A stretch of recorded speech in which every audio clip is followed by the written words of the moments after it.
Shaira, kumalma ka nga. Huwag mong pagdiskatahan yung pagkain. Malay mo naman, biktima lang din ng hit and run yung anak ni H&R.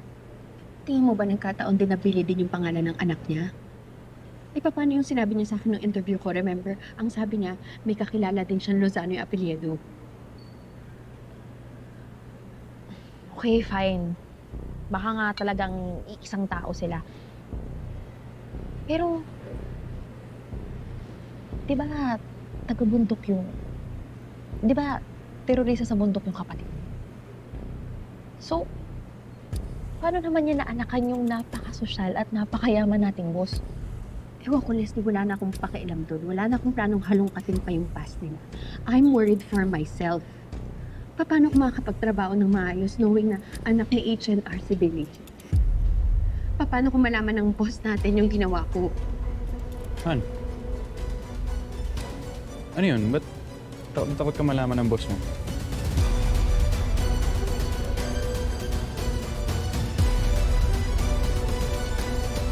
Gusto ko sana malaman, ano ba yung kasalanan na nagawa mo sa bago mong boss kay Mama Ana? Yes, Han, I screwed up. Napagsabay ko yung dalawang event dun sa function hall. Medyo nangangapa pa kasi ako, kakabalik ko lang sa trabaho eh. Pero nagawa na namin ng paraan ni Leslie, di ba? Oo, Jordan. Kinausap na lang namin yung client na lumipat sa pool deck. Oo, ayun. Natatakot lang ako na baka pagalitan kasi ako. Kaya sinasabi ko kay Leslie na baka pwedeng huwag na lang namin sabihin. Alam mo, Han, maiwasan mo rin yung mga ganyang pagkakamali. Once you get settled in sa bago mong trabaho. Ikaw pa.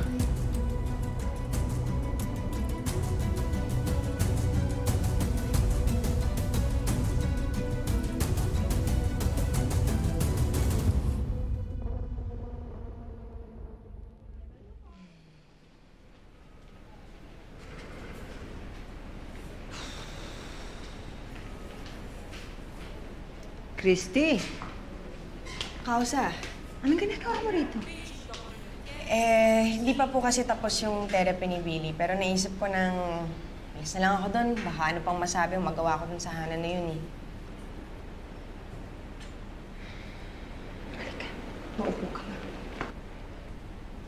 Anong nangyari? Kausa, alam ko naman po kasi na siya talaga ang tunay na ina ni Billy. Alam ko yun.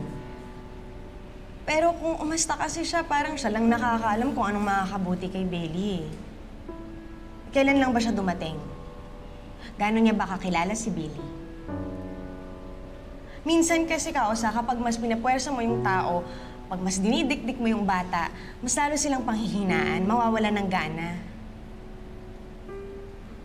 Ang dapat mong gawin, bumalik ka doon, tapos sabihin mo sa kanilang lahat kung ano yung sinabi mo sa akin. Alam mo, ikaw, teacher ka eh. Mas may karanasan ka sa pagtuturo. Alam mo kung ano ang dapat gawin. Tsaka, huwag kang papatalo doon kay Hana.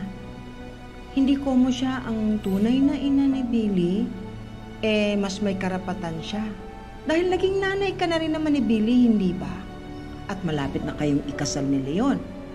So magiging legal ka na. Dapat ipaglaban mo ang lugar mo sa buhay ng mag-ama. Halika na. Halika na. Salamat, Kausa. Makinig ka mabuti sa akin, Hana. Pumayag ako na magkaayos kayo ng anak natin.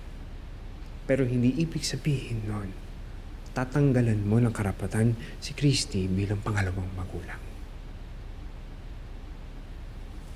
Makinig ka. Kung ayaw mong tanggalan kita ng karapatan dito, huwag na wag mong babastusin si Christy. Nagkakaintindihan tayo? Nagkakaintindihan tayo? Oh my God, she's doing it! Anak! Anak? Oh my God, ang galing mo. I knew you could do it. Anak? She could do it, I told you. Anak? Ayan, sige. Sige pa, ayan. Yes, anak. Laban na mo. Ayos ka na, yan. I'm so proud of you. I knew you Yan, could do it. ayos ka na. Sige. Mother's always right. Ang galing mo na. I'm so happy.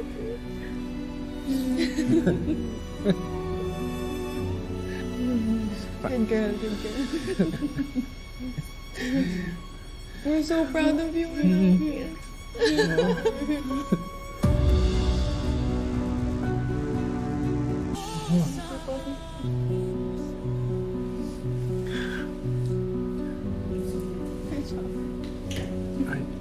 Christy?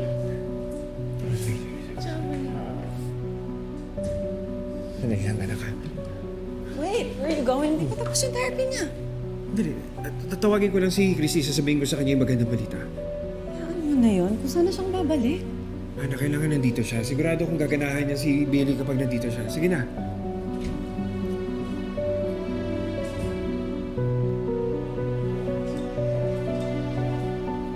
Tuloy natin. Sige. Billy, ituloy natin. Kausa? Nakita mo ba si Christy? Kaalis lang. Ba't umalis? Sandali lang ho.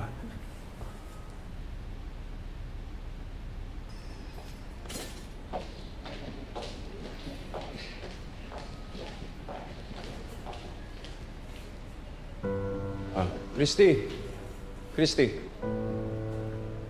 Oh, ba't aalis ka na? Hindi ka man lang nagpapaalam sa amin.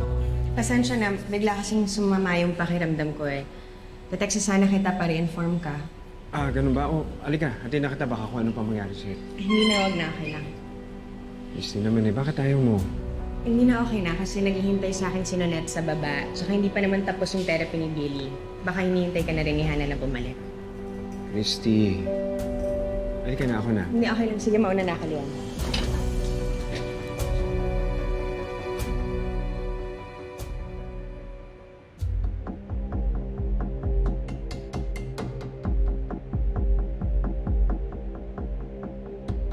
Hindi ko alam na may pamilya na pala siya. Well, actually, she just recently reconnected with her long-lost daughter. Nakakaawa nga yung anak ni HNR kasi nabiktima ng hit and run. I believe her daughter's name is Billy. Sino ka bang talaga, Hannah Rodriguez? Ikaw nga ba ang nanay ni Billy? Paano kayo nagkaroon ng connection kay Leon?